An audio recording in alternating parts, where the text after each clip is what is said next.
Seth Pearson is a self-love warrior, life coach based in Seattle.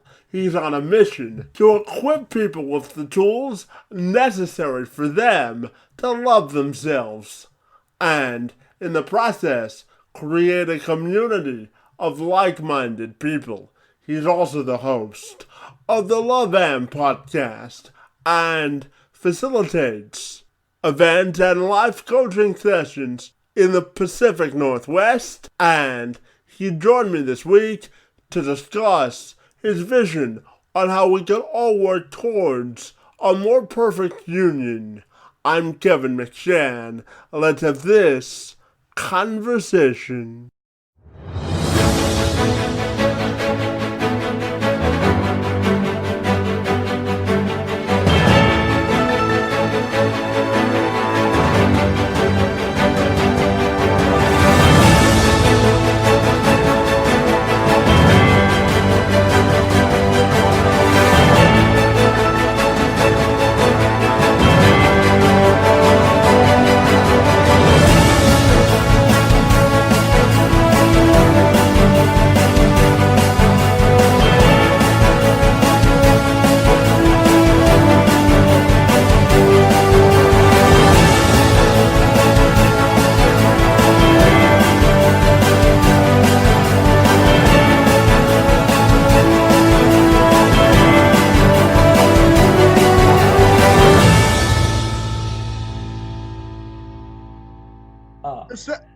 Oh, Seth, if you're ready, I'll welcome you to the program, and I'm excited to talk to you about compassionate communications today. Thanks so much for being here, and thanks for hanging out with me on my birthday. It's really appreciated. yeah, absolutely. It's an honor. So, Seth, I'm curious to know because I know you're all about making sure that people communicate with compassion. So, start you off by asking you, what do you think are the top three ways we can all communicate with compassion? And then, just more broadly, how do you view compassionate communication yourself? Yeah. Oh my gosh, I love that question. And right off the bat, Kevin, I just want to honor and celebrate you and your absolute brightness and love that you're bringing to the world. That I just see you as just this amazing being that just cares so much. And it's just it's beautiful to be here on your birthday doing this with you. And so starting off with probably my number one thing is self-connection, is just absolutely taking the time, whatever the time that is, to actually ask yourself, what do I need? What do I want? How am I feeling? Because being able to connect from a place of authenticity and knowing what's going on inside yourself is gonna be this, the start of the chain kind of a communication sequence. It's like, if we're not able to connect to what's actually going on inside of us, then it doesn't matter how well that is communicated. It's going to be the kind of inauthentic experience, and that's kind of where the realm of people pleasing can come in. And I have a lot to say about that, of course. But so yes, starting with self connection, and then number two, I would say, is asking the question: is the way that I am communicating a a kind of delivered in a way that's connecting or disconnecting? And this has been something that I see time and time again in the conversations in my life, in the conversations that I'm having, or that I'm seeing out in the world, or conversations that I see online. Is there a connection attempting to be made here? And you might ask yourself, well, what creates a disconnecting kind of communication sequence, if you will? So there's in the nonviolent communication kind of realm that's created by Marshall Rosenberg. He talks about the 4Ds of disconnection, which is number one, the hugest one, which is diagnosis. This means that when someone sees something going on in like a communication scenario, say someone says something like they like literally say, the way you did that thing is wrong. Just something as simple as that, like enter in any subject, you did that thing wrong. So there's a diagnosis there that someone is doing something wrong just off the bat, which doesn't give the opportunity for kind of real feelings or needs or wants to be discussed.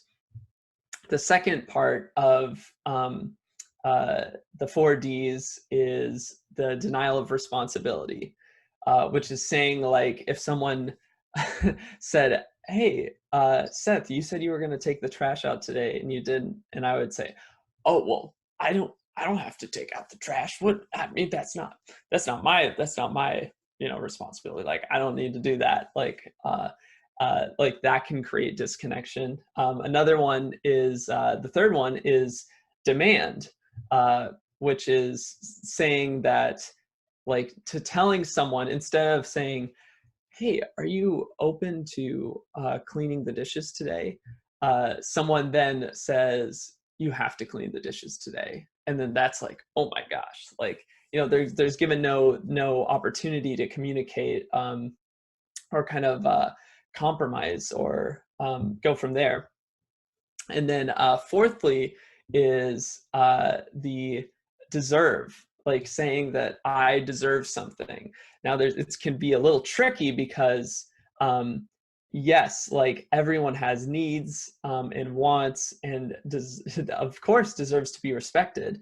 But in the realm of saying, like so someone comes to me and they say, Seth, you didn't cook me dinner today, and like I just think like I deserved that and you didn't do that. And it comes from this place of like just it's even in the demand category. They all kind of cascade from there. It's like, it's not an empowering experience to just say that I deserve something versus like, how would you feel about this. And so, yeah, I can go into a lot more about all those four, but that's my 1 and 2, self-connection. And then looking at the 4Ds of disconnection is the statement, connecting or disconnecting. My third thing is simply bringing curiosity to any conversation, any interaction. Because when we stay curious towards ourselves and others, then we're seeking to understand instead of seeking to judge or assume or any of that. Yeah. Yeah, so now that you've given us the keys to successful and effective communication, you also said you're on a mission to build long-lasting relationships with a staying power. So I'm curious to ask you, what do you think are the keys to building effective and long-lasting relationships? Yeah, absolutely. Such a great question, and something that I plan on talking about more and doing workshops more in the future, which is, creating long-lasting relationships that last a lifetime. And so I can look at my life, and ever since I moved to my like home in Beaverton, Oregon, when I was 8, kind of the place that I like did most of my growing up in. I still, to this day, I emailed yesterday, one of my best friends that I met when I moved there. Like I've been very fortunate that I have maintained all of these relationships and friendships throughout my life, and they show up in different forums, and I've had different timelines. And I think what's really important to look at, that I've seen other people kind of like ask of me, is kind of like, once I meet someone, that there's this sense of like immediacy like making something happen versus giving space to allow a relationship to grow how it naturally would. So what I'm saying is like allowing for the ebb and flow of the relationship to happen, like giving breathing space. And at the same time, another thing that I would say that's really important is to be able to have a shared vision in the friendship. And now that can be, there's a different, it's like there's a dial. It's like if it's like, say, starting from really simple to like having a vision of saying, yeah, we want to go and do this thing this summer, maybe go to a festival that we both know we want to go to this festival this summer. Let's make it happen. And then there's kind of like a vision, say that festival is like 3 months out. You just met this friend and you're like, I think we can be friends. It's cool. Then there's kind of like this, not like goalpost, but like a milestone that like the friendship can like evolve and grow around, so that there's this sense of almost like fulfillment and purpose within that specific relationship. That gets to continue, like, so no matter what the interaction is, even if it's a night of like hanging out for 2 hours or something like that, like you have dinner together and you talk, very very simple, and then like throughout that night, like that probably will come up. It's like, oh yeah, so when we go that, and then so it can be as simple as that, or maybe it can be even simpler, where it's just like, we know we want to go hiking in like 2 weeks or something like that. Okay. And then there's a lead up to that kind of like shared vision. And then it could be even as complex as like, say for myself and some other friends, is I live in Seattle and we want to grow a spiritual conscious community here in Seattle. And so now we have 2 homes that are like next to each other with multiple 10 plus people, and we know many more, and just growing the network. And so like there's always like this sense of purpose and mission within the relationship. And I would say like what's also been really important for me in all of this is like being as honest as possible about my values of what I'm looking for in like connection at this time, like in this moment of my life, even if that changes in a few months or a week or something like that, so that I'm like always constantly growing and evolving, and not stagnating from there. Yeah. And Seth, I'm going to ask you a very straightforward and uh, honest question, and I want you to tell me what's the first thing that pops into your head when I ask you this question. You Okay. ready? Ready. So, in your opinion, what's the best way to live a truly authentic and awesome life? Yes. Okay. I mean, Kevin, I gotta say, it's living without fear. It's always, it's when it's come down to it, being able to face my fears like head on, like over and over, when in any way that it shows up, has allowed me to break through to the truth of who I am, and what I'm experiencing. And uh, it's allowed for like me to do things that I had never previously thought possible. Like I now live a life where I believe anything is possible. And when I work with my clients, like that is like one of the key uh like tenets of us working together. And I've worked with people where they're like, Seth, I feel like I'm done. I've done it all. I've disconnected from my life, and I just don't know what to do. And then we have like a like we have like a 45-minute conversation, and already they're like, wow, my mindset has changed.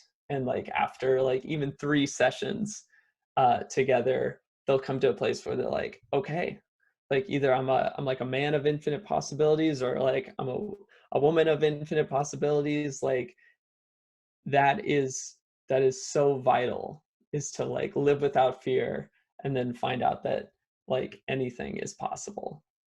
Mhm. And Seth, I'm curious to also know, for you personally, I want to know what you're most grateful for in life. Oh my gosh. Yes. Oh my gosh. I love this question. Um, I am so grateful for like love and connection.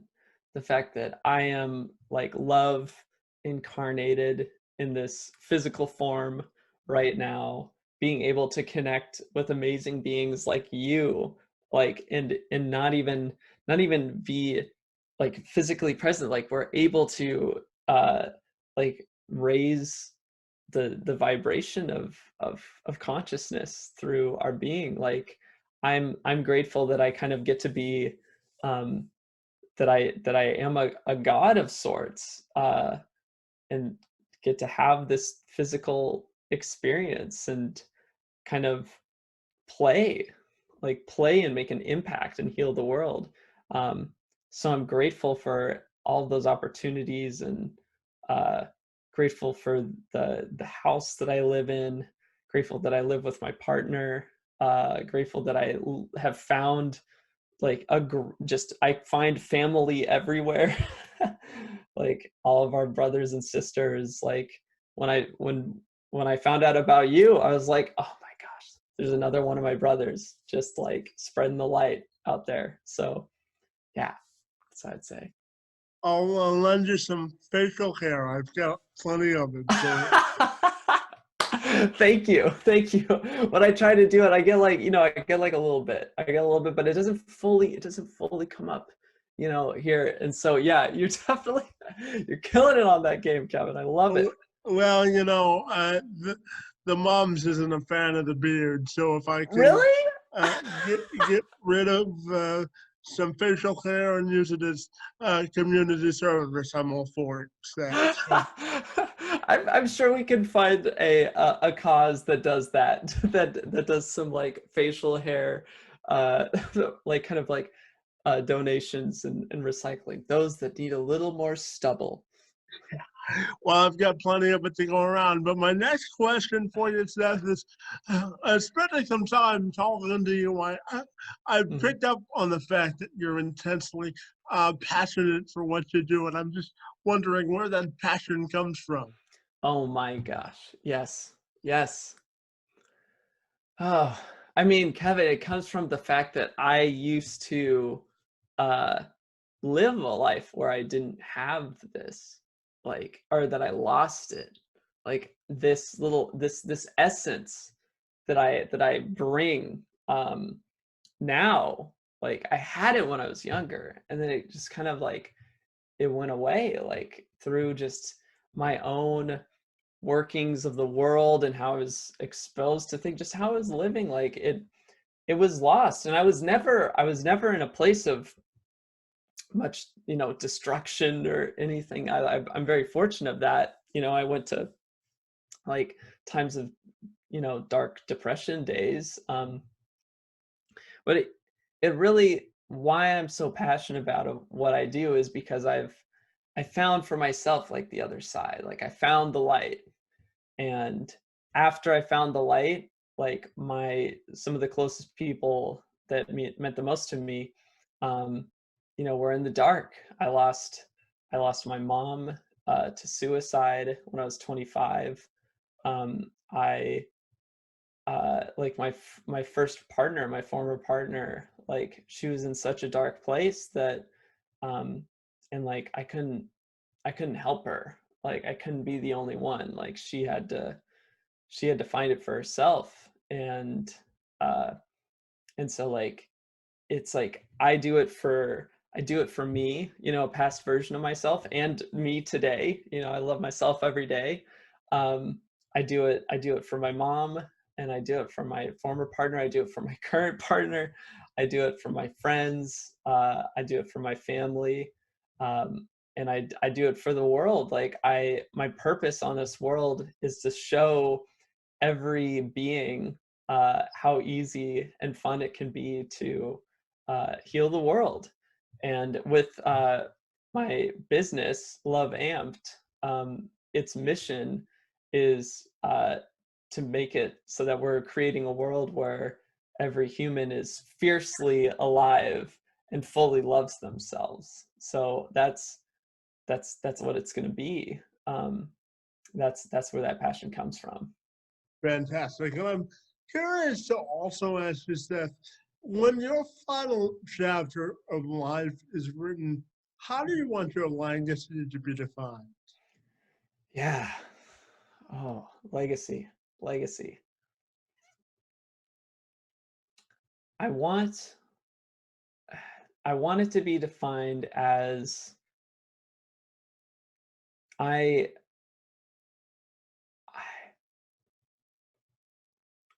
want it to be defined in such a way that like loving oneself, like healing the world by healing myself is the way to be. So if that message is spread, then I'll know I've done it. If other people know that they can help create a better tomorrow or create peace on earth by loving themselves fully, like, then we're there. We're getting there. Yeah, the race of life, I always tell people, the race of life is determined by the pathway that you set out for yourself, because I believe that before you try to commit yourself to the court of public opinion, you got to figure out your own legacy and definition of success is, right? So, yeah. Oh my gosh. Yes. Kevin, you're helping teach us all. We're like, oh my gosh, it's just amazing. Yeah. hey, Seth, I really want to thank you for an emotional, compelling, and consequential conversation on this rainy Friday here in Windsor. And I want to thank you for hanging out with me on my birthday. Yeah. Thank, Oh my gosh. Yeah. Thanks so much for being here, and thanks for the time. It's most appreciated. Yeah, and thank you so much, Kevin, and like just the happiest of birthdays. It's so fun. Thank you for the awesome questions and just your presence and your love. Yeah, it's been a joy. Hey, Seth, do me a favor and have a great Seattle Friday, huh? I will. It's actually really sunny today. It's awesome. Go out for a walk. It's Yeah. gloomy and gray here in Windsor, so walk for me on my birthday, huh? I will. Gosh, Kevin, I will. Oh my gosh. Fantastic, Seth. Always great to see you, and thanks for a few minutes, buddy. Absolutely. Till next time. Ta Bye-bye. ta. Love yourself.